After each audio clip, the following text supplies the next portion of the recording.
One morning, Noah's shoes gave up. The sole flapped with every step, a tired tongue confessing their poverty to anyone who cared to look. He tried tying it with string, but the children at school laughed louder with each slap of leather against dirt. When Ruth saw his shame, she didn't scold or sigh. Instead, she told him, "Come with me." They walked to the shoemaker's shop. The smell of leather and polish filled the small room where rows of shoes sat like silent witnesses. Ruth placed a handful of coins on the counter, every coin she had left for the week. "I need shoes for this boy," she said. The shoemaker glanced at the coins, then at Noah's face. He picked up a pair of sturdy second-hand boots and placed them on the counter.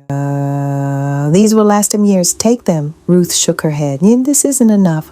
"It's enough for me," the shoemaker said softly, and the rest, consider it an investment in tomorrow. Noah's eyes stung as he slipped on the boots. For the first time in months, he walked without the sound of poverty following him. That night, Ruth polished the shoes with a rag until they shone. "Take care of these, Noah," she said. "They're not just shoes. They're proof that faith makes room where there isn't any." Work was the rhythm of Ruth's life. She scrubbed laundry by the river, her hands raw but her voice strong as she sang hymns that turned the water into a choir.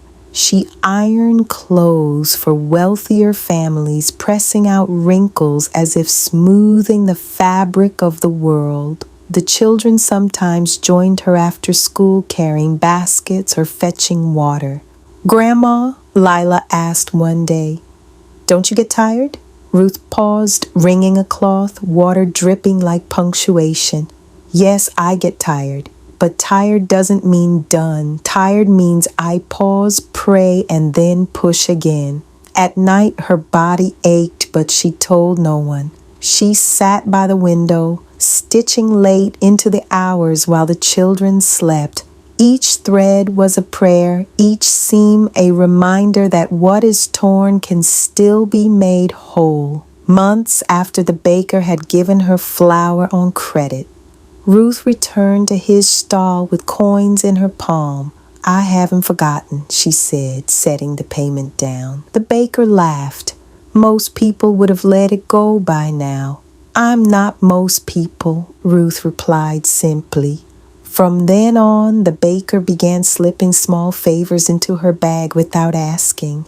An extra roll, a handful of raisins, a crusty loaf at day's end. Ruth accepted, but always with a look that said she would pay back in kind somehow, someday.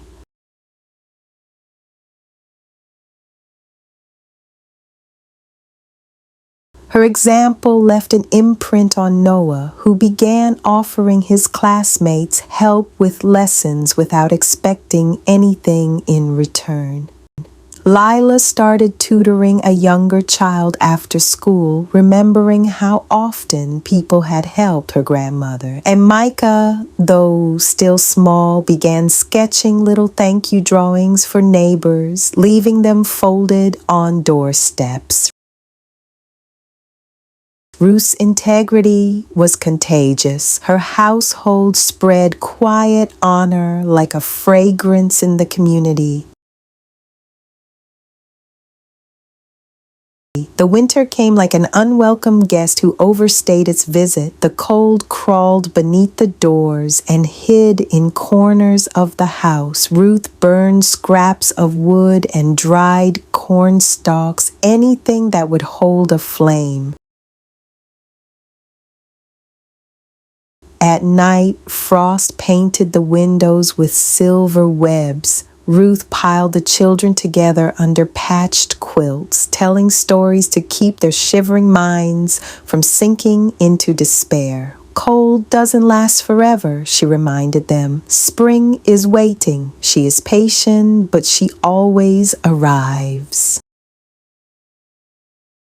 Noah, almost a man now, began sneaking out early in the morning to help chop wood for neighbors in exchange for bread. His hands blistered, but he carried the loaves home like treasure. That winter hardened them all, but it also knit them together. Each cough, each shiver, each prayer whispered under blankets became part of their shared armor against life's cruelty.